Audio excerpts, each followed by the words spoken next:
ओम शांति। आज 12 मार्च की साकार मुरली के अंदर बाबा ने इतनी सुंदर सुंदर बातें कही हैं कि आज अगर हमने उसको दिल में उतार लिया तो आज की मुरली हमारे जीवन के अंदर बहुत बड़ा परिवर्तन लाने वाली रहेगी।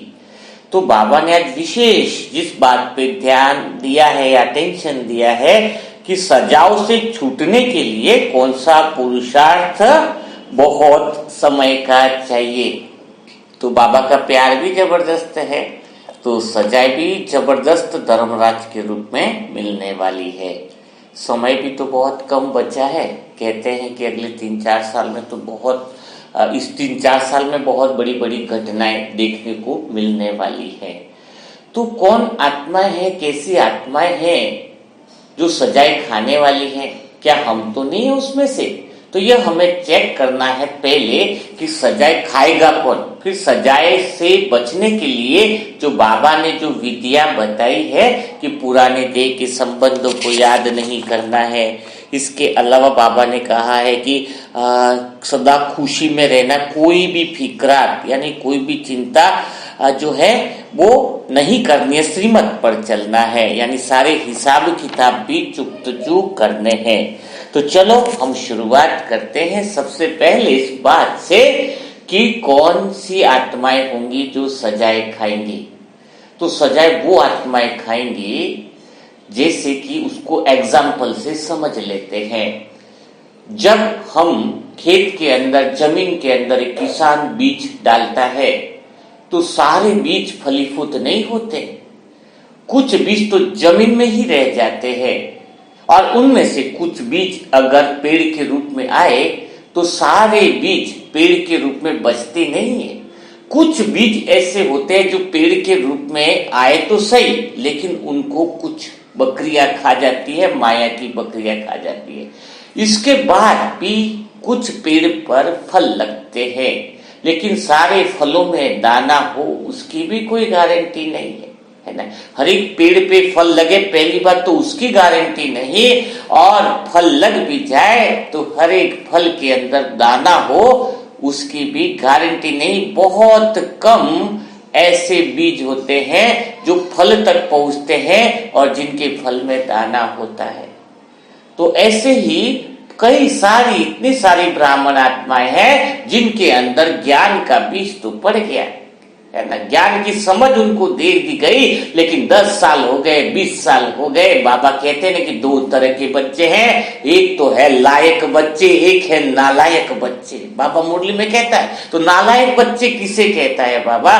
कि जो अपना समय 20 साल हो गए, 10 साल हो गए, वही के वही ठहरे हुए हैं, कुछ भी परिवर्तन करने को तैयार नहीं है, कुछ भी चेंजेस लाने को तैयार नहीं है, बीज पेड़ के रूप में बनाने के लिए तैयारी नहीं कर रहे हैं, तो फल तो कहां से लगेंगे, है ना। तो मतलब ऐसे उनको होश ही नहीं आ रहा है, समय का होश ही नहीं आ रहा है कि अब समय बचा ही नहीं है। बचा तो छोड़ो, बाबा ने तो टू लेट का भी टू लेट बोल दिया है। किसी समय क्या परिस्थिति आ जाए कुछ पता भी नहीं है। ऐसे बच्चों के लिए बाबा कहता है नालायक बच्चे, और ऐसे बच्चों को ऐसी सजा मिलेगी, ऐसी सजाएं मिलेगी कि हम कल्पना भी नहीं कर सकते, क्योंकि लास्ट में 3 तरह के बच्चे रहेंगे। कौन से 3 तरह के? जिनको सजाएं मिलेंगी उनके मुख से एक ही शब्द निकलेगा, वो निकलेगा काश। काश मैं कुछ कर लेता, काश अपने आप को आकाश समझ लेता। आकाश में क्या है? पुराने बच्चे तो समझते हैं कि आत्मा जो आकाश की तरह है, तो बस उनके मुख से एक ही नाम निकलेगा, एक ही शब्द निकलेगा कि काश हम समय रहते पुरुषार्थ कर लेते, काश समय रहते अमृत वेला अच्छे से कर लेते, काश समय रहते मुरली का मंथन कर लेते, काश हमें यह समझ में आता कि हमारी जिंदगी के ये कितने मूल्यवान पल थे। सोचो, जिन्होंने 10 साल ऐसे निकाल दिए हैं अभी तक, जिन्होंने 20 साल ऐसे निकाल दिए, उनको फिर बाद में कितना बड़ा पछतावा होगा जब अंतिम रिजल्ट घोषित होगा। दूसरे तरह के बच्चे होंगे जो कहेंगे अपने दिल से कि हमारे साथ तो करिश्मा हो गया। ये तो परमात्मा प्रेम की ताकत ही है कि जिन्होंने हमारे जीवन में ऐसा करिश्मा किया कि खुशी से गदगद हो उठेंगे। ऐसे कौन से बच्चे हैं? करिश्मा वाले बच्चे कौन से होंगे? जिनको ऊंचा पद मिलेगा, सजाओ से बचकर सर उठाकर आकाश सिंहासन पर बैठेंगे। आकाश सिंहासन कौन सा? आत्माभिमानी स्टेज, राज सिंहासन, विश्व सिंहासन, जिन्होंने सब कुछ त्याग कर दिया था जीवन में, अपने झूठे कलयुगी सपनों को, झूठी आशाओं को, झूठी इच्छाओं को, सबको त्याग कर उन्होंने परमात्म प्रेम को सर्वथा सबसे ज्यादा जिस बीज ने मूल्य दिया वह बीज सीधा फल को प्राप्त होगा। फल का अर्थ है कि ऊंची स्टेज, पूरे कल्प के अंदर सबसे श्रेष्ठ भाग्यवान। कई सारी ऐसी छुपी आत्मा है जिनको सच्चे दिल से परमात्म प्रेम है। जब बाबा रिजल्ट घोषित करेगा तो उनके लिए एक ही शब्द निकलेगा कि आंखों में प्रेम के आंसू रहेंगे और कहेंगे उनके अंतर्मन से कि वाह बाबा वाह, क्या करिश्मा कर दिया है, क्या करिश्मा कर दिया है। कितना मजा आएगा, कितना आनंद आएगा। तीसरे तरह के जो बच्चे होंगे वो क्या होंगे? तीसरे तरह के बच्चे होंगे वो क्या बोलेंगे? सत्युग और त्रेता के लटके हुए पद मिलेंगे, लेकिन वो क्या बोलेंगे? चलो जो भी मिला ठीक मिला। क्या बोलेंगे? चलो सजाए भी खाएंगे, सब कुछ होगा, लेकिन क्या होगा? चलो जो भी मिला ठीक मिला, जो भी मिला ठीक मिला। इसका अर्थ क्या है? उनको पता है हमने न ज्ञान की दिया है इतना, न हमने कितना योग किया है, न हमने इतना पुरुषार्थ किया है। तो वो उनके लिए क्या शब्द रहेगा? कहते हैं ना किसी रेस में दौड़ रहे तो चौथा पद भी आ जाए तो क्या सोचता है वो? उसको पता है यार ठीक है चौथा तो आ गया, क्योंकि उसने तो मेहनत करी नहीं है। वास्तव में दुख किसको होता है? आपने देखा होगा कि रेस में भी दुख किसको होगा? जिसने बहुत ज्यादा मेहनत करी और रेस में नंबर न ला पाए उसको दुख होता है। तो किसी भी फील्ड में, इस फील्ड में भी जिसने ज्ञान योग किया है, अपना पुरुषार्थ तीव्र किया, अगर उसको परसेंटेज कम मिल जाए तो उसको दुख होगा। जिसने कुछ किया ही नहीं है वो तो एक ही बात बोलेगा ना, डंडे पड़ गए, सजाए भी मिली है, खतरनाक सजाएं मिलेंगी, बड़े मतलब बेइज्जती वाली सजाएं जिसको कहते हैं। तो फिर भी वो क्या करेगा कि जो भी मिला ठीक मिला। अब आप आत्माएं डिसीजन ले लो अपने अंदर कि आपको कौन सी चीज में रहना है। करिश्मा वाली आत्माओं में रहना है कि आपके जीवन में करिश्मा हो जाए, तो सजाओ से बच जाओ, तो भगवान के प्रेम को मन में उतार दो। और अगर आप चाहते हो कि जीवन में लास्ट में यही रोना पड़े कि काश मैं उस समय अमृत वेला कर लेता, काश मैं वह कर लेता, काश ये कर लेता, काश वो कर लेता, काश वाले वो आत्माएं होती है जो कल के अंदर जीती है। कल करूंगा, कल योग करूंगा, कल तो पुरुषार्थ पक्का है, कल मैं ये करूंगा। उनका कल आज तक आया नहीं, 10-20 साल निकल गए। इसको कहेंगे कल्लुमन। कल्लुमन समझते हो? जो कल कल की ही भाषा जानता है, कल कल कल। वो पूरे जीवन में उसको सुख भी कभी नहीं मिलता है, शांति भी कभी नहीं मिलती है। उसको शांति भी कब मिलेगी? कल। सुख कब मिलेगा? कल। क्योंकि वो पुरुषार्थ में भी तो कल ही कर रहा है। ये कब छोड़ेगा बाहर इसका खाना? कब से छोड़ेगा? बोले कल से। आज तो खा लो। योग कब करेंगे? 6:30 से 7:30 का नहीं, कल से करेंगे ना, कल से पक्का है। अमृत वेला कब से करेंगे? बोले कल से करेंगे। तो उनके जीवन में सुख और शांति भी कल से आती है, क्योंकि कल्लू मन वाले की कोई स्टेज होती ही नहीं है। वो अपनी बात पे कभी कायम ही नहीं रहता है। तो पूछना होगा आपको अपने आप से, आज बाबा की मुरली हमें सिग्नल दे रही है कि सजाओ में रहना है या सजाओ से बचना है। तो आपको तीनों स्टेज मैंने बता दी। तो फिर तीनों स्टेज से अगर कोई काश वाला व्यक्ति करिश्मा में पहुंचना चाहता है, उसके दिल में अगर ख्याल आ रहा हो, अभी बातें सुन रहा है और उसके दिल में ख्याल आ जाए, क्या ख्याल आ जाए कि मैं काश में हूं, अभी तो काश में हूं, लेकिन मैं आत्मा क्या ऐसा कर लूं कि मैं करिश्मा वाली आत्मा में पहुंच जाऊं, उस ऊंची स्टेज में पहुंच जाओ। तो आपको क्या करना होगा? कई बार लगता है ना किसी अच्छे इंसान को देखकर, क्या लगता है? उसको देखकर ऐसा लगता है कि मैं भी ऐसा योगी बन जाऊं। कंपटीशन में लग जाता है कि मैं भी ऐसा योगी बन जाऊं। तो उसको करना क्या होगा?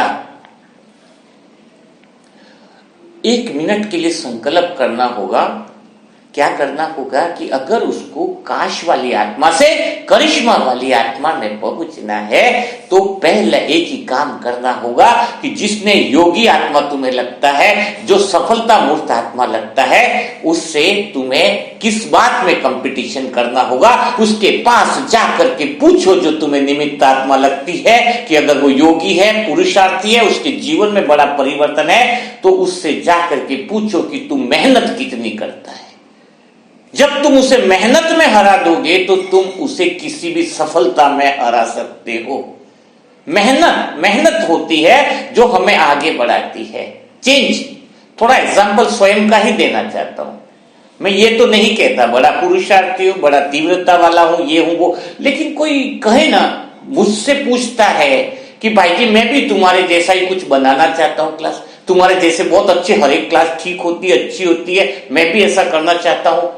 मैं 6 घंटा भी बैठ जाता हूं योग में, 5 घंटा ईमानदारी से बताता हूं तो 6 घंटा 5 घंटा योग में मैं आत्मा स्वतः ही बैठ जाती। कोई आके पूछे मुझे कि तुम्हें ऐसा, हमें भी ऐसा बनना है, तो मैं एक ही बात कहता हूं कि आज की तारीख में स्थिति ऐसी है, ईमानदारी से भगवान साक्षी है, 2.5 घंटे या 2.25 घंटे से नींद ज्यादा नहीं हो पाती है। इतनी मेहनत सुबह से शाम तक चलती है, लेकिन मोहब्बत से चलती है। बुक्स लिखना, किताबें लिखना, मनन चिंतन, दूसरा काम, क्लासेस, सेशन सभी होते हैं, लेकिन क्या पता कल मुझे आत्मा का शरीर अगर छूट गया तो आज का दिन जो मुझे मिला है, मम्मा का स्लोगन अभी नहीं तो कभी नहीं, मेरे जीवन में मैंने कल्लू मन को निकाल दिया। कोई काम में कल पे टालना ही नहीं चाहता कि कल करूंगा नहीं, जो अभी हो रहा है मैं प्रेजेंट में रहता हूं, प्रेजेंट मोमेंट में मुझे रहना है, जो करना है मुझे अभी करना है।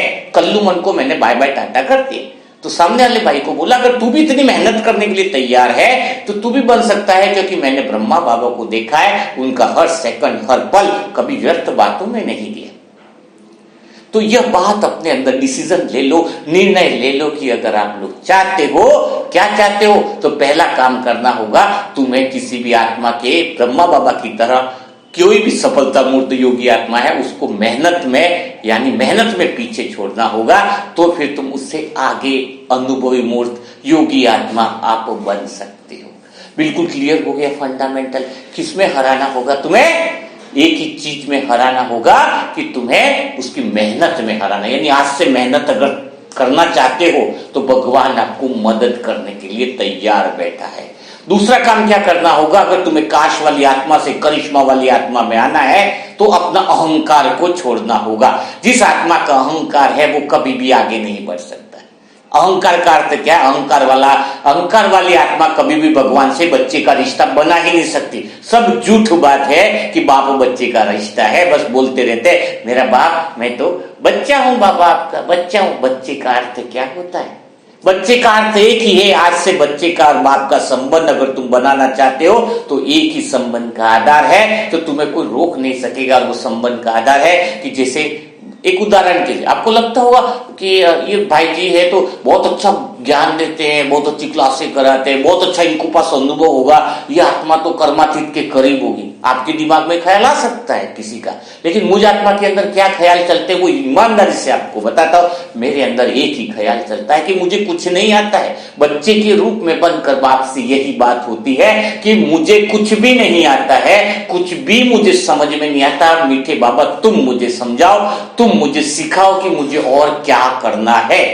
आप समझ रहे हो क्या करना है और मुझे क्या करना है? हर वक्त जीरो बन करके जब तुम भगवान के सामने बैठोगे तो तुम्हारा हीरो बनना तय है। लेकिन आत्मा तो थोड़ा बहुत क्या समझ जाती है, अपने आप को ज्ञानी समझने लग जाती है, अहंकारी समझने लग जाती है कि मेरे जितना तो ज्ञान किसी के अंदर है ही नहीं, मेरे जितनी समझ तो किसी में है ही नहीं, मैं तो बहुत ज्यादा ज्ञानी आत्मा हूं। अरे किसी को पैसे का अहंकार है तो तुम्हें ज्ञान का अहंकार है, दोनों आत्माएं सेम हो गई, कोई फर्क ज्यादा नहीं है। तुम भी बाहर जाते तो तैयार रहते हो कि 1-2-3 किलो ज्ञान कहां उड़ेल दो, वो अहंकार का प्रतीक है। एकदम जितना तुम्हारे अंदर शून्य हो जाओ, अहंकार खत्म करने का तो एक ही तरीका है, in every day in every moment जब बाबा के सामने बैठो एक बात बार बार बोलो कि मुझे कुछ नहीं आता है, मुझे कुछ भी समझ नहीं है, हे प्यारे बाबा, हे मीठे बाबा, तू मुझे और बढ़िया सिखा दे, और कुछ सिखा दे। और अंदर से बाबा के सामने मैं जाता हूं तो मेरे अंदर की बात आपको बता देता हूं। मैं बाबा को को पहला संकल्प मेरा रहता है कि दिल मांगे मोर। बाबा के पास मेरा पहला विचार यह चलता है कि दिल मांगे मोर, और कुछ जानना चाहता हूं और कुछ सीखना चाहता हूं, क्योंकि हमें विश्व परिवर्तन की सेवा करनी है। न जाने कितने आइडिया, कितनी युक्तियों की जरूरत पड़ती है। तो बाबा से संबंध बना लो। अगर काश वाली आत्मा से, करिश्मा वाली आत्मा में पहुंचना चाहते हो ना, तो कौन सा संबंध बना लो? एक ही संबंध बना लो, और वो संबंध है कि मैं आत्मा जीरो हूं, मुझे कुछ नहीं पता।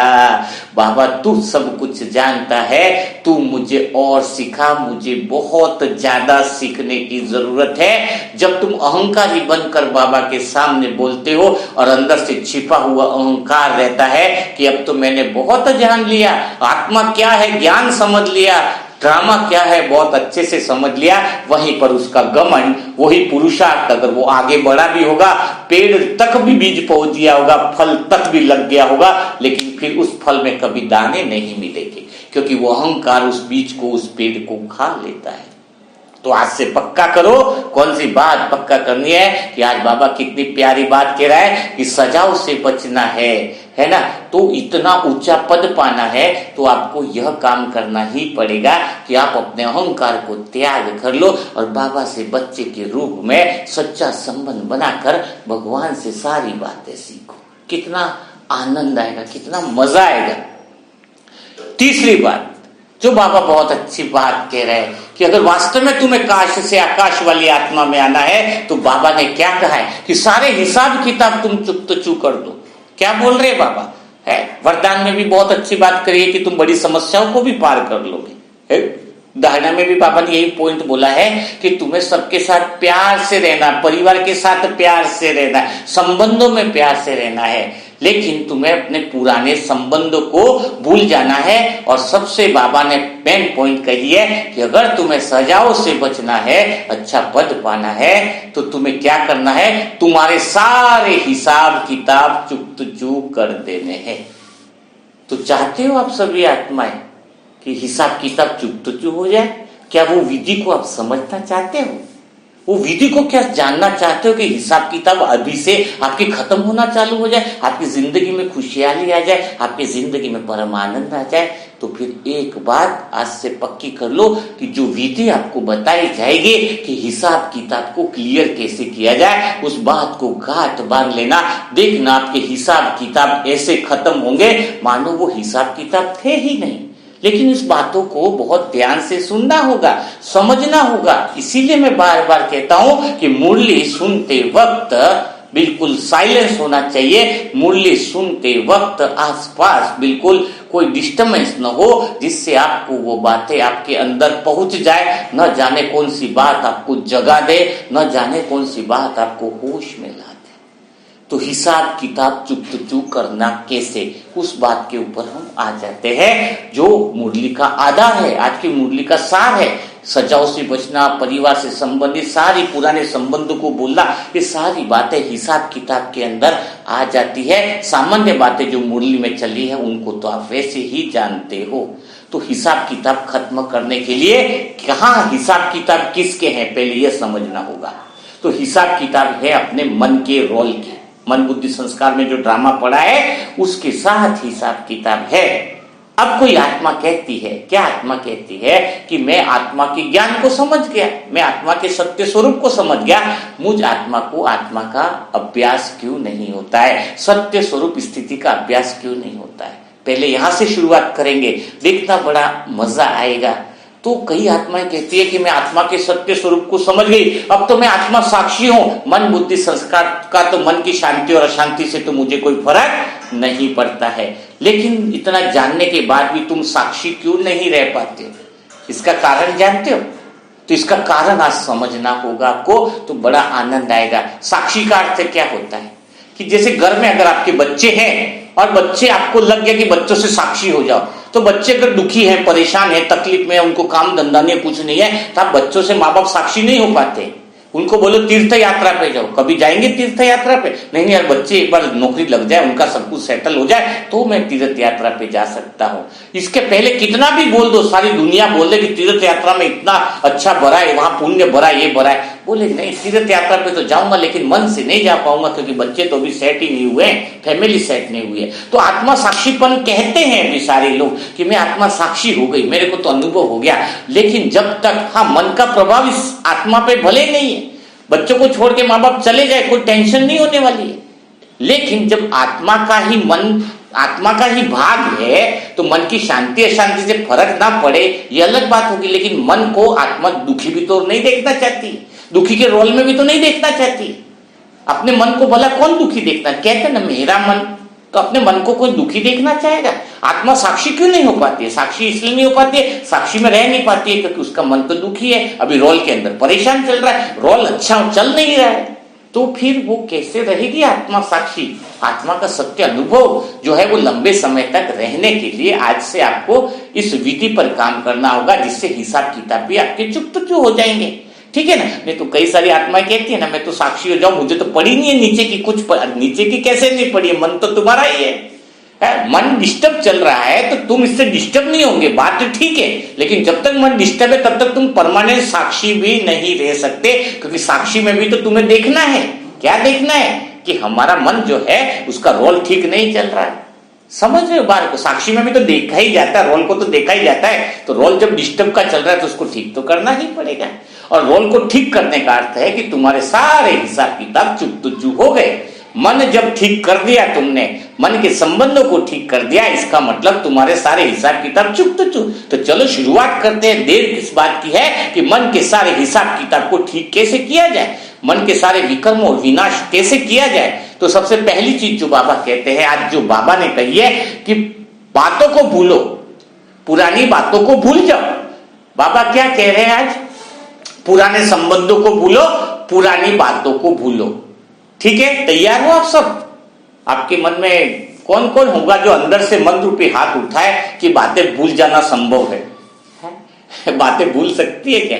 भूली जा सकती है क्या? अपने आप से पूछा जाए।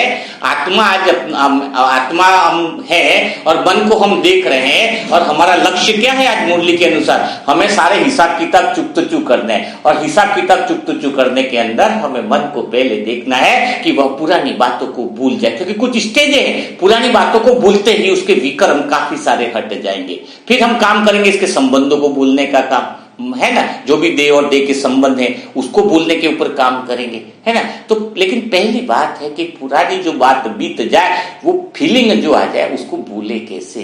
ठीक है, तो उसके 2-3 तरीके हैं, टेक्निक्स है, विधि है, उसको अपना लो, तो जिससे आपको पुरानी बातें भूलने के अंदर क्या होगा? बड़ा आनंद आएगा, मजा आएगा, और वो चीज आपके काम करेगी कि आपको कैसे भूलना है, क्या करना है। तो जैसे पहली बात है आपकी, जैसे आपको किसी ने बुरा बोला, किसी ने गलत ही बोल दिया, वो भी बात आप नहीं भूल पाते हो, हिसाब किताब तो है ना, लेकिन अगर आपने कुछ रिपीट किया आपने तो फंस जाओगे। तो तुम पुरानी बातें तो छोड़ो, जैसे भी किसी ने बोल दिया तो पुरानी बात हो गई ना, पास्ट यानी जो घटना घट चुकी है ना, तो उसकी वजह से आपका फीलिंग आ गई, है ना? फीलिंग आ गई, बुरी फीलिंग आ गई कि भाई अब तो मन में क्या आ गई? आपकी फीलिंग आ गई, दुख आ गया, अशांति आ गई, उसने आपका इंसल्ट कर दिया। तो अब हमें करना क्या है कि हमें इंसल्ट हो ही नहीं, हमें इंसल्ट लगे ही नहीं, हमें फीलिंग लगे ही नहीं, तो हमारा मन ठीक होगा। वरना आत्मा साक्षी बन करके देखती रहे मन को, मन ठीक होगा नहीं तो साक्षी तो कभी बनेंगे नहीं। इतने साल तो निकल गए, अब विधि आती है, क्यों नहीं बन सकते हैं? बन सकते हो, गारंटी है। क्या करना होगा? 2-3 विधि है, उसको अपनाना होगा। अभी तक तुम साक्षी इसलिए नहीं बन पाए क्योंकि मोबाइल के अंदर जैसे सॉफ्टवेयर होता है, 3G मोबाइल, 2G मोबाइल होता है, 2G मोबाइल, 3G, 4G, अब तो 5G आ गया। तो मोबाइल में सॉफ्टवेयर को तो अपडेट कर देते हो, लेकिन अपने मन के सॉफ्टवेयर को अपडेट करना भूल जाते हो। मन वही पुराने मन की तरह काम कर रहा है। बाबा कहता है, नबी कहा था, बोले पुराना मन नया मन। क्या है मतलब? पुरानी मान्यता नई मान्यता है, चेंज करो, अपने मन को अपडेट करो, नए अनुसार अपडेट करना जरूरी है। अपने सॉफ्टवेयर में देखो कि कहाँ गड़बड़ है, यहाँ फीलिंग आ रही है, ये आ रही है, अभी मुझे अपने सॉफ्टवेयर को अपडेट करना होगा। तो अपडेट कैसे करें? चलो तरीका सीख लो, बड़ा आनंद आएगा। अब बात चल रही है यहाँ पर कि कोई फीलिंग मन में आ गई है तो हम करें तो क्या करें? तो पहला सॉफ्टवेयर का काम कर लेना, देखना अपने मन में फीलिंग कितनी है। एक परसेंटेज, एक आंकड़ा दे दो कि 1 से 20 तक की फीलिंग नंबर दे दो। बहुत ज्यादा फीलिंग है, हाई फीलिंग है, तो क्या करने का है? 20 नंबर दे दो कि ज्यादा है, 20 नंबर की फीलिंग चल रही है, ज्यादा हाई है, पहले फीलिंग को चेक करो सॉफ्टवेयर की तरह, 20 तरह की फीलिंग है, बहुत ज्यादा है, ठीक है। अगर 10 नंबर की है, थोड़ी छोटी फीलिंग है, 7 नंबर की फीलिंग है तो और कम है। पहले फीलिंग के परसेंटेज को चेक करो अपने मन के अंदर, क्योंकि मन बीमार है, मन को ठीक करना है, मन को नए रोल में करना है, तो ध्यान से देखने की आदत बना दो। तो सबसे पहला जैसी फीलिंग आए तो एक बात तुरंत कर दो, क्या कर दो? जैसे मौसम बदलता है वैसे मन भी बदल गया, फीलिंग मन की बदल गई है, कोई ज्यादा टेंशन नहीं लेनी है। क्या बोलना है? पहला वाक्य क्या होना चाहिए कि जैसे मूड बदलता है, जैसे मौसम बदलता है, सर्दी के बाद बारिश आ रही, ये हो रहा है तो मौसम बदलता है, हर समय स्वभाव बदलता है, कभी भी सुबह ठीक था, शाम को ठीक था, ये था, कभी भी मूड बदला है। इसको फीलिंग और दुख का नाम मत लो कि बस ये फीलिंग नहीं, ये तो क्या मूड है, बदल गया है, ठीक है। तो पहली बात यह करनी है अपने आप से। दूसरी जो बात करनी है अपने आप से वो यह है कि बात छोटी सी है। क्या बोलना है? एक ही बात आप बोल के देखो, अपना मन का सॉफ्टवेयर में ये शब्द फीड करके देख दो, कितने भी कोई भी कहे, कुछ भी आपका इंसल्ट कर दे, कुछ भी, आप अंदर से पहली बात मन को बोलो, क्या? पहला सॉफ्टवेयर में अपडेट कर दो, क्या? कि बात बहुत छोटी सी है, कोई खास बात नहीं है। जैसे ही आपने बोला, आपका फीलिंग का परसेंटेज अगर 14 पर भी होगा तो 4 पे आकर रुक जाएगा, ये गारंटी है, बहुत प्रैक्टिकल अनुभव है। तो कोई भी फीलिंग हो जाए तो पहला काम क्या करना है आपको? पहली बात, ये तो मौसम है, बदलता रहता है, आज ये है, ये है, मन का मूड है, ठीक है, फीलिंग बदलती रहती है, कोई खास बड़ी बात नहीं है, तो वो ढीला हो जाएगा, मन का जो फीलिंग है वो ढीली हो जाएगी। दूसरी बात क्या बताई आपको? दूसरी बात ये बताई कि आपको क्या बोलना है, बात तो छोटी सी है, इतनी कोई बड़ी बात नहीं है जितनी समझते हैं। 2-4 बार बोलो, अरे नहीं मैं कह रहा हूं ना, बात बहुत छोटी सी, इतनी बड़ी नहीं है। 2-3 बार कहोगे, मन उस बात को क्या करेगा? बिल्कुल ही हल्का हो जाएगा। तीसरा काम इसके ऊपर और कर लो, जैसे कोई गोंद देखा आपने, गोंद हाथ से चिपक जाए तो क्या होता है? उसको छुड़ाना पड़ता है। शहद है आपका चिपक गया, उल्टा करो तो एकदम से नहीं गिरता है शहद। वैसे ही जब फीलिंग आती है ना, पुराने संस्कार आदतें हैं, तो मन के साथ वो शहद की तरह चिपक जाती है वो बात। अब क्या करो मन को? एक ही चीज, मन को तुरंत बोल के देखो, आत्मा समझ के तुम देखना ये ट्रिक कितनी काम करती है। जो शहद जैसे चिपक जाता है वैसे वो बात तुम्हारे मन से चिपक गई है। मन को बोलो मैं छोड़ रहा हूं, ये बात को छोड़ दे भाई। क्या बोलो मन को? ये भाई बात छोड़ दे, लेट इट्स गो, जाने दे, इस बात को छोड़ दे। तो 4 बार देखना बोल के वो शहद की तरह मन से चिपकी हुई बात बिल्कुल निकल जाएगी। लेकिन तुम करते उल्टा हो, क्या बोलते हो? ये बात तो मैं भूलने वाला ही नहीं हूं, अरे कितना भी हो जाए तेरी ये बात तो मैं देखना कभी नहीं भूलने वाला। तो गोद है ना, शहद है ना, और चिपकता जा रहा है तुम्हारे मन से, और चिपकता जा रहा है, और बीमारी बढ़ती जा रही है। तो शब्द बोलना बंद करो कि मैं तुम्हारी ये बात कभी बोलूंगा नहीं। इसकी जगह अब तो ये कहना है कि बात जो है वो क्या है, मन को क्या बोलना, अरे बात को छोड़ दे भाई, जाने दे, लेट्स इट गो, जाने दे, है तो बात तो छूटी जाएगी। पकड़वाते आपको है तो यह बात जब तुम अपने मन पे कार्य करना चालू कर दोगे तो आपके अंदर फीलिंग नहीं आएगी। दूसरी बात, बहुत ज्यादा पुरानी बातें हैं जो अभी तो तुम्हें पता चल गया, अभी तो तुम नई बातों को पकड़ोगे नहीं, लेकिन कई सारी अगर पुरानी बातें तुम्हें याद है और वह स्मृति में है तो उसके विचार आते ही है। तो अपने मन के अंदर एक ही बात करो कि भूतकाल की बातों को जगाने से सिर्फ भूत ही आएंगे। जैसे आप शमशान में जाओ और मुर्दे को बोलो कि उठ जा भाई, उठ जा, तो क्या वो आदमी उठेगा? आदमी तो नहीं उठेगा, लेकिन उसकी जगह क्या पता भूत आ जाए। तो क्या करना है? जब पुरानी बातों को तुम जगा रहे हो, उठ, उससे लड़ाई ही होनी है, उससे झगड़ा ही होना है, उससे दुख ही मिलने वाला है, उससे भूत ही आने वाले हैं। तो अब अपने आप पे डिसीजन लो कि भूतकाल की बातों को पकड़ना है, क्या करता है तुम्हें? नहीं ना। तो यह बात बिल्कुल अटेंशन में आपकी होनी चाहिए। तो ये थोड़ा सा फीलिंग के ऊपर, मन के ऊपर बताया। अब हिसाब किताब को खत्म करने की दूसरी विधि क्या है जिससे तुम्हारे हिसाब किताब बिल्कुल खत्म हो जाए? क्योंकि अगर मन में फीलिंग नहीं रहेगी तो तुम्हारे हिसाब किताब जल्दी से खत्म होना चालू हो जाते हैं। ठीक है। अब दूसरी जो विधि है, जो सबसे महत्वपूर्ण विधि है, और इस विधि से सब कुछ संभव है, और वह है मन में प्रेम की धारा को बहा लेना। कौन सी धारा को बहा लेना? मन में प्रेम की धारा अगर बैठ जाए, जो सत्युगी संस्कार है हमारे, अगर मन में प्रेम उमड़ने लग जाए तो समझ लेना कि तुम्हारे हिसाब किताब इसी पल, इसी सेकंड से खत्म हो गए। अभी तुम्हारे मन में पूछो अपने आप से, क्या तुम्हारा प्रेम है सबके प्रति? अपने आप से सच्चे दिल से पूछो। आज मैं तुम्हारे दिल की बात को बाहर निकालता हूं, नहीं है तुम्हारा प्रेम। तुम्हारी एक ही समस्या, मैं ज्ञान में चलती, पति ज्ञान में नहीं चलता, मेरी पति के साथ नहीं बनती है। अरे मैं तो ज्ञान में हूं, भगवान का ज्ञान मैंने ले लिया, सासू नहीं चलती, परिवार पूरा नहीं चलता है। अब बताओ, तुम्हारे जिनके साथ हिसाब किताब है उनके साथ तुम्हारे रिश्ते ही ठीक नहीं चल रहे हैं, घर में तुम्हारे रिश्ते नहीं बन रहे, तुम सत्युग में रिश्ते कहां से बनाओगे? संभव ही नहीं है। सत्य है, कटु सत्य है, तुम्हारे रिश्ते घर में ही ठीक नहीं है, हस्बैंड के साथ तुम्हारा रिश्ता ठीक नहीं, बच्चों के साथ तुम्हारा रिश्ता ठीक नहीं है, परिवार के साथ तुम्हारा रिश्ता ठीक नहीं है। और तुम कह रहे हो, क्या कह रहे हो तुम, है कि हम तो स्वर्ग में पहुंचने वाले हैं। अरे स्वर्ग तो छोड़ो, तुम्हारे हिसाब किताब दिन ब दिन बढ़ते जा रहे। देखो भाई, मैं तो कटु सत्य बोलूंगा ही, चाहे तुम्हें बुरा लगे या न लगे, क्योंकि मुझ आत्मा को यहाँ पर परमात्मा ने बैठाया निमित्त बन करके कि तुम्हें सत्य ज्ञान देना है, सत्य बात बोलनी है। तो तुम्हारे रिश्ते बिगड़े हुए क्यों हैं, उसको आज अभी समझना होगा। तुम बिल्कुल गलत मान्यता को लेकर बैठे हुए हो कि तुम्हारे रिश्ते, पति का ही ले लो, चलो मैं आपको बताऊं कि पति के साथ तुम्हारे रिश्ते अच्छे नहीं है। क्यों रिश्ते अच्छे नहीं है? तुम तो भगवान के बन गए हैं, अब तुम्हारे हस्बैंड के साथ क्यों नहीं बनती है? दूसरे रिश्तों के साथ क्यों नहीं बनती?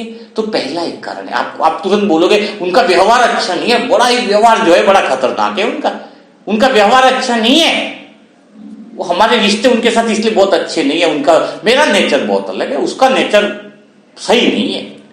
तो पहली बात आज से चेंज करो, आज से अभी से इसी पल से चेंज करो कि अभी से ही जो मैं आत्मा आपको विद्या बताऊंगा, इससे आपके घर के सारे रिश्ते ठीक हो जाएंगे, चाहे वो पति हो, चाहे बच्चे हो, चाहे सास हो, चाहे ससुर हो, और वो रिश्ते ठीक करने ही पड़ेंगे, तो ही हिसाब किताब पूरा है आपका। आप सोचोगे कि इन सारे रिश्तों को छोड़ करके तुम पृथ्वी के किसी और कोने में चले जाओगे, अमेरिका में बच जाओगे, वहां पर भी तो रिश्ते ही आने वाले हैं, तो तुम्हारे हिसाब किताब तो नहीं छूटेंगे। तो अभी क्या, पहला विचार ले लो, पहले अंदर से एक बात फिट कर लो कि क्या तुम मान के बैठे हो ये तो कलयुग की आत्मा है, ये सत्युग की आत्मा ही नहीं है, मैं हूं सत्युग की आत्मा, ये है कलयुग की आत्मा, ये तो भगवान के ज्ञान में चलने वाली नहीं है, इनसे मेरा भला क्या लेना देना। यही आती है ना बात, सबको तुम इसी दृष्टिकोण से देखते हो और हिसाब किताब तुम्हारे दिन ब दिन बढ़ते जा रहे हैं, दिन ब दिन तुम्हारे हिसाब किताब बढ़ते जा रहे हैं इसी दृष्टिकोण से, क्योंकि तुम अपने आप को उनसे अलग मानते हो। अलग माना यानी तुम्हारे अंदर प्रेम की जगह द्वेष पैदा हो गया, तुम्हारे अंदर खुद के अंदर मन के अंदर घृणा पैदा हो गई, और इसका परिणाम क्या हो रहा है, तुम आत्मा समझ ही नहीं पा रहे हो, अतीन्द्रिय सुख का अनुभव ले ही नहीं पा रहे हो, एक जो घंटों घंटों भगवान में बैठना है वो भी अनुभव नहीं ले पा रहे हो। इतना तो कचरा भरा पड़ा है, कहां से लोगे? ठीक है, मैं आपकी बात से सहमत हूं, आपकी बात से मैं सहमत हूं कि आपका पति, आपके उदाहरण ले रहा हूं कि आपका पति आपके साथ अच्छे से बात नहीं करता, उसका व्यवहार गलत है, तो करे क्या? ठीक है, यही पूछना चाह रहे हो ना। और भी पति की जगह और भी कोई भी फैमिली मेंबर ले लो, एग्जाम्पल दे रहा हूं मैं। अब पति आपका ठीक नहीं है तो आप एक काम करो, एक चीज मुझे बताओ, आपका पति जो है ना, आपको सोचना कैसे है? पहली चीज आपको जो है वो धारण करनी है, रिश्ते ठीक रखने हैं, तो रिश्ते ठीक करने के लिए भगवान यही तो रिश्ते, पूरे सत्युग से रिश्ते तो निभाएंगे, और रिश्ता अगर अभी ठीक करना नहीं आया तो किसी जन्म में आपको रिश्ते ठीक नहीं मिलेंगे। तो रिश्ते के बीच की संभावना को समझना होगा, मन में जो परमात्मा प्रेम है उसकी धारा को कैसे यूज किया जाए उसको अभी सीखना होगा। तो कैसे सीखेंगे? सबसे पहला काम उदाहरण के लिए लेते हैं, आपका पति आपके साथ अच्छा व्यवहार नहीं, सभी आत्माएं एक एग्जाम्पल की तरह अपने रिश्तों पे इस बातों को लेकर देखना है। क्या हो रहा है, 5 साल शादी को हो गए, 7 साल, पत्नी आपको ज्ञान मिल गया भगवान का, आप अपने आप को श्रेष्ठ समझने लग गए हो, ठीक है, कुछ दिन उनको ज्ञान भी बताया, आपने समझाया, परिचय देने की कोशिश करी, वो भगवान को नहीं मान रहे, ठीक है, ये हो रहा है ना, ठीक है। अब आपका पति आपको आता है, हमेशा गुस्सा करता है और झगड़ा करता है आपसे, तो पहला एक काम पकड़ लो, क्या कर लो कि जो पति आपके साथ गुस्सा कर रहा है ना, उस पति के कई सारे चेहरे और भी हैं। क्या है, क्या समझना है कि उस पति के कई सारे चेहरे और भी हैं, और कई सारे और चेहरे का अर्थ क्या है कि एक तो चेहरा वो है जो तुम्हारे साथ घर पर आने पर ही गुस्सा करता है, और बाकी घर में ऑफिस के अंदर वो मजे से रहता है, उसके दूसरे भी बहुत सारे छुपे हुए चेहरे हैं जहां पे वो एंजॉय से रह रहा है, बड़ी मस्ती के साथ रह रहा है, लेकिन आपके पास आकर कौन सा चेहरा लेकर के आ रहा है? गुस्से का, झगड़े का, ये इसका अर्थ क्या है? आपको उसके व्यवहार पे नहीं जाना है, आपका एक ही लक्ष्य होना चाहिए कि मुझे उसके मन को ठीक करना है। किसको ठीक करना है? उसके मन को ठीक करना है। तो क्या करना होगा? सबसे पहली बात कि वो मेरे सामने ही ऐसा चेहरा क्यों लेकर के आता है? बाकी सबके सामने तो पति बड़ा खुश रहता है, बड़ा आनंद है, तो वो आपके सामने ऐसा चेहरा लेकर के आता है क्योंकि आपके अंदर उसको कोई ऐसा चेहरा दिखता है जिसको देखकर पति को वो चेहरा लाना ही पड़ता है, गुस्सा आता है। अभी मैं 4 दिन के पहले की घटना बताऊं, एक पत्नी पर पति बराबर शाम को आता गुस्सा करता।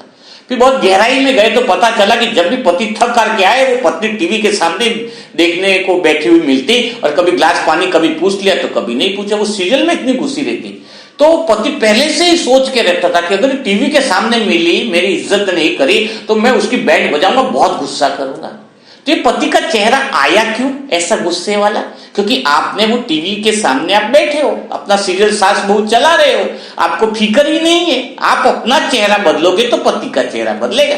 आपके रिश्ते जो खराब है उसको परखने की शक्ति आपके अंदर आई नहीं कि वो अपना चेहरा जो बना रहे, तुम उसका व्यवहार समझो कि ये तो ऐसा ही है, वो ऐसा नहीं है, वो तुम्हारे साथ ही ऐसा है। और तुम्हारे साथ इसलिए ऐसा है क्योंकि तुम्हारे कोई न कोई ऐसी एक्टिविटी है, तुमने ऐसा कुछ चेहरा ऐसा बना के रखते हो उनके सामने जिसकी वजह से उनको गुस्सा आता है। आप देखो कई सास और कई से रिलेशन में आपको भगवान के ज्ञान में चल रहे तो आपके साथ उनकी नहीं बनती, आप बार बार उनको एक ही बात परस लेते हो, भगवान आ गया, ये आ गया, वो आ गया, तो तुम भी क्या करो है? तो वो आपका वो चेहरा उनको गुस्से वाला, तो आपको पता तो लगाना पड़ेगा ना रिश्ते ठीक करने के लिए कि मेरा चेहरा कौन सा मैं बना रही हूं जिससे वो आदमी वैसा चेहरा ला रहा है। तो आपको मन को ठीक करना है तो आपको यह काम करना होगा, परखना होगा, फिर आप अपना चेहरा बदल दो, स्वयं पे काम करो कि मैं अपना चेंज कर दूंगी। और स्वयं का चेहरा चेंज करने का एक ही तरीका है, एक मुखौटा पहन लो, वो है असली प्रेम का मुखौटा। झुकना सीख लो, मन में कितना भी बोल दो कि मैं सबसे प्यार करती हूँ, कुछ नहीं होने वाला। सामने बोलना होगा, भाई हो, पापा हो, बहन हो, मासी, अरे बहन मैं तुमसे सच्चे दिल से प्यार करती हूँ। न जाने ऐसा एहसास होता है, तुम्हें देखकर खुशी होती है, लेकिन 2 मुख के बोल तो बोल के देखो, अपना चेहरा बदल के देखो, पूरा घर तुम्हारा स्वर्ग नहीं बन जाए। तुम कह लेना ये भगवान का विधि है कि भगवान के प्रेम में इतनी ताकत है कि सब कुछ, पूरा घर ही मंदिर बन जाता है। कहते हैं ना, बाहर घर में मंदिर बनाने से क्या फायदा, पूरा घर ही अगर मंदिर बन जाए अगर तुम्हारे मन में प्रेम का मुखौटा, सच्चे प्रेम का मुखौटा अगर तुम पकड़ लो। दूसरा रिश्ता क्यों नहीं चलता, इसका कारण और समझो। तुम देखो 10 साल के अंदर तुम ज्ञान में थे, ठीक है, एक बार 10 साल की उम्र से आपकी 20 साल की एज थी आपकी, 20 साल थी तब पति 25 साल का था, तब तुम्हारे रिश्ते अलग थे। अब तुम 5 साल के बाद रिश्ते की गहराई में आए तो अब तुम्हारे रिश्ते और उनके रिश्ते बहुत अलग हो गए। क्या अलग हो गए? क्योंकि 5 साल में तुम लोग साथ में रहे तो समझ में आया कि जो उम्मीदें, जो आशाएं, जो सपने तुमने एक दूसरे से पाले थे उसमें से तो कुछ पूरे हुए और कुछ नहीं हुए। अब 5 साल हो गए तो रिश्ते की पोल खुलना चालू हो जाती है। अभी क्या है तुम्हारे रिश्ते सबके साथ, सभी रिश्तों की पोल खुल चुकी है। कौन सी पोल खुल चुकी है? यही कि हमने जो सपने सोचे थे, हमने जो आशाएं सोची थी उसमें से कुछ पूरे हुए, बाकी सब कल्पना और ढकोसला था। ये बातें दोनों को क्लियर हो गई है रिश्ते के अंदर। यानी रिश्तों के अंदर क्या खुल गई है? रिश्तों के अंदर सबकी पोलें खुल चुकी है। तो अभी आप चाहोगे कि हमारा 10 साल पहले जो रिश्ता था वैसा ही रहे, वैसा ही वापिस लाना चाहते तो वो तो संभव है नहीं, क्योंकि उस समय की बात अलग थी। अभी सत्यता सामने आ चुकी है, वो सब झूठ था। तो तुम खुद 10 साल में पहले वाले नहीं रहे तो अभी कैसे पहले वाले रह सकते? अभी तुम पहले वाले रह ही नहीं सकते। तो अभी तुम्हें क्या करना है? रिश्तों के नव निर्माण करना है, नया कुछ सोचना है कि अब हमारा रिश्ता कैसे बहुत अच्छा बने। अभी रिश्ता आपका बन रहा था, वो सारे आधार छूट गए। कौन सा रिश्ता के साथ? शरीर के आधार पे बना था, शरीर का आकर्षण खत्म हो गया। एक दूसरे से जो आशा या अपेक्षा बनाई थी तो दोनों आशा और अपेक्षा पूरी नहीं कर पा रहे। वो तो जिस आधार से तुमने रिश्ता बनाया था वो 5 साल या 10 साल में तुम्हारा खत्म हो रहा है, झगड़े हो रहे हैं। इसका अर्थ क्या है कि अब उसी आधार से नया रिश्ता का नव निर्माण मत करो। तो अभी रिश्ता कैसे निभाया जाए? अब प्रश्न उठता है कि अभी आपको सबके साथ रिश्ते कैसे निभाए, कैसे बेस्ट रहे। तो एक ही आधार समझ लो। क्या आधार समझ लो? कि सभी आत्माएं, चाहे वो पति है दूसरा है, उनको भी एक ही आशा है अंदर से, उनके दिल में भी एक ही प्यास है, उनके दिल में भी परमात्मा की प्यास है। और इसको तुम्हें स्वीकार करना होगा। क्या प्यास है? कि उनके दिल में भी सच्चाई की प्यास है, भगवान की प्यास है। भले वो अभी समझ नहीं रहे हैं कि मुझे भगवान की प्यास है, अभी वो उस बात को नहीं समझ रहे तो वो दूसरी चीजें डिमांड कर रहे हैं। और आप दूसरी चीजें उसको कितना भी दे दो, हस्बैंड को पैसा, खाने की सेवा कर दो, पाव दबाओ, लेकिन फिर भी बताओ वो कभी संतुष्ट नहीं रह पाएंगे, ये गारंटी है। तो कहीं ना कहीं तो आपको अंदर से इस बात पे विश्वास और श्रद्धा रखनी ही होगी कि जिस तरीके से मेरे दिल में भगवान मैंने पहचान लिया, मेरी प्यास खत्म हुई, एक न एक दिन पति है, सास है, ससुर है, तो वो भी इस चीज को पहचान लेंगे और उनकी प्यास भी पूरी हो जाएगी, क्योंकि सबके दिलों की प्यास एक ही है कि भगवान मुझे मिल जाए। अब आप क्या समझते हो, जब आप दोनों का रिश्ता जमा था हस्बैंड वाइफ का, तब तो शरीर के आधार पे था। अब आप में से एक जन आगे निकल गया, वो निकल गया आत्मा के तल पे आ गया, और एक रिश्ता वहीं पे वहीं रह गया शरीर के तल पर, अभी वो देहभान में ही है। तो क्या आप उसका साथ छोड़ दोगे? अरे ये तो पीछे रह गया, ये तो देह वाला है, देह समझता है। अच्छा, तो आपको आत्मा इसलिए समझे, आपको परमात्मा ने ज्ञान सच्चा इसलिए दिया है ताकि आप उसको भी हाथ पकड़ करके आगे ले चलो। लेकिन क्या आप उस भावना से उनको देखते हो? आप अपने चेहरे का मुखटा चेंज करने को तैयार हो? प्रेम उसे कहते हैं जिसके अंदर इतना प्रेम भाव हो, इतना प्रेम भाव हो कि इंसान के दिल तक, हृदय तक वो पहुंच जाए और परमात्मा प्रेम जागृत हो जाए। कहते हैं प्रेम परिवार, परिवार किसे कहते हैं? जिस परिवार के अंदर वार न हो उसको परिवार कहते हैं, और जिस परिवार के अंदर प्रेम न हो वहां पे तो सिर्फ महाभारत, जिसके अंदर स्वार्थ होता है ना, वहां पर उस घर में स्वार्थ यानी शकुनी। हाँ, जिस प्रेम में स्वार्थ होता है वहां पर तो सिर्फ महाभारत होती है। क्यों? क्योंकि कौरव के अंदर ही स्वार्थ था।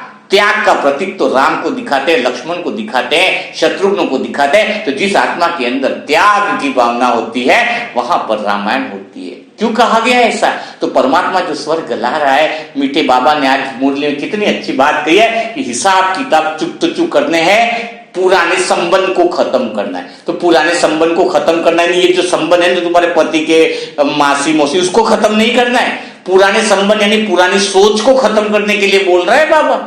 पुरानी जिस तरीके से तुम संबंध निभा रहे थे उस रीति और उस विधि को खत्म करने के लिए बोल रहा है, ताकि तुम्हें मोह ना आए। अगर तुम उनको आत्मीय समझ के प्रेम देते हो, निस्वार्थ प्रेम देते हो, तो वो संबंध तुम्हें कभी याद आ ही नहीं सकते। अब तुमने इस बात को उल्टा ले लिया कि संबंधों को भूलना यानी मुझे हस्बैंड को भूलना, वाइफ को भूलना, उसको सबको भूलना। अरे कहां से भूलेंगे? इनके हिसाब किताब तो तगड़े हैं। तुम आधे परम धाम तक जाओगे तो टांगे खींच के ले आएंगे तुम्हें। हिसाब किताब के पूरे किए बिना तुम परम धाम में नहीं जा सकते।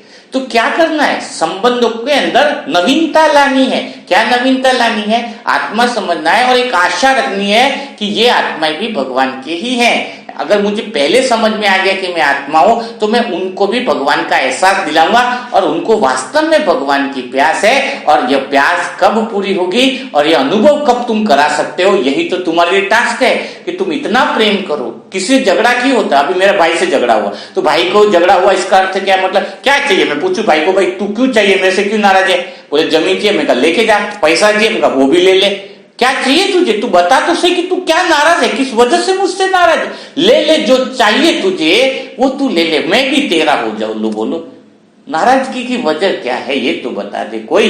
प्रेम की इतनी तो धारा है, जब बड़ा भाई छोटे भाई से अगर सच्चे दिल से प्यार करता है तो कितना पिता की भावना आ जाती है। और जब छोटा भाई बड़े से प्यार करता है तो छोटा भाई बड़े भाई को पिता के रूप में देख लेता है। बाबा कितनी बार कहता है कि कैसा घरों के अंदर प्रेम भक्ति मार्ग में भी देखने को मिल जाता है। तुम तो भगवान के बच्चे बन गए। तो आज से मन को जो प्रेम का पाठ पढ़ा देगा, क्योंकि प्रेम में इतनी ताकत होती है कि हाथ जोड़ करके हजारों लोगों के दिलों में आप जीत प्राप्त कर सकते हो। और हाथ उठा के क्या कर सकते हो? एक या दो पे तुम चापड़ या थप्पड़ मार सकते हो।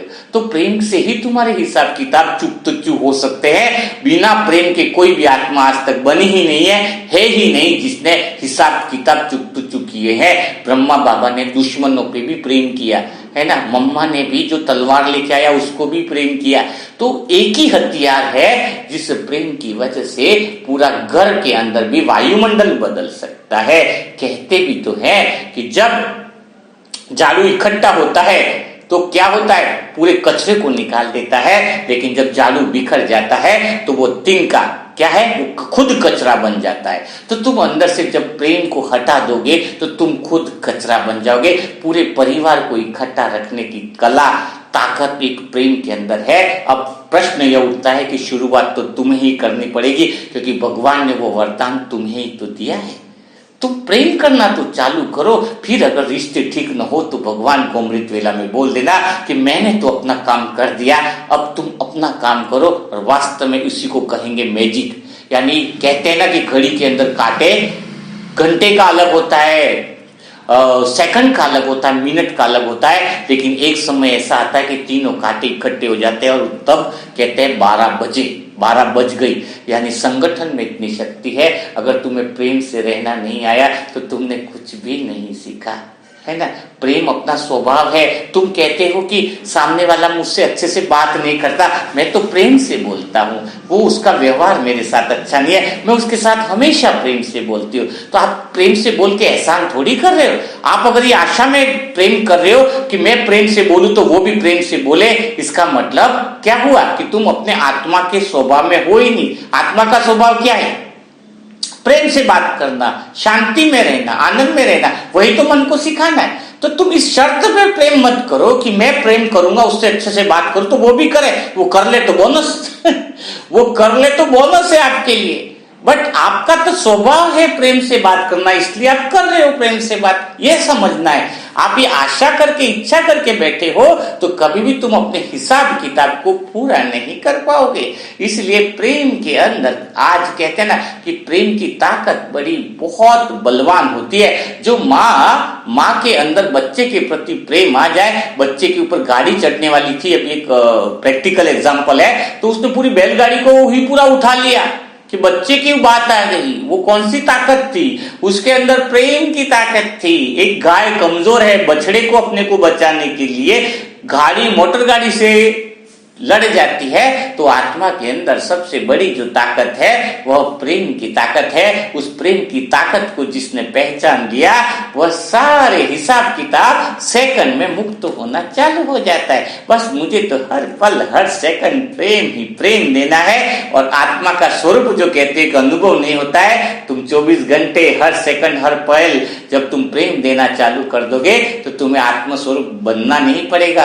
तुम्हारा स्वरूप लोगों को दिखाई देने लगेगा कि कोई प्रेम की मूर्त है तो यह है, क्योंकि आंखों से भी तुम्हारा प्रेम दिखेगा, चेहरे से भी, नयन से भी तुम्हारा प्रेम दिखेगा। तो आज से तुम सब आत्माएं जहां पर भी हो, अपने रिलेशन जितने भी है, उनको अपना यह चेहरा दिखाओ प्रेम वाला, तो उनका व्यवहार बदल जाएगा।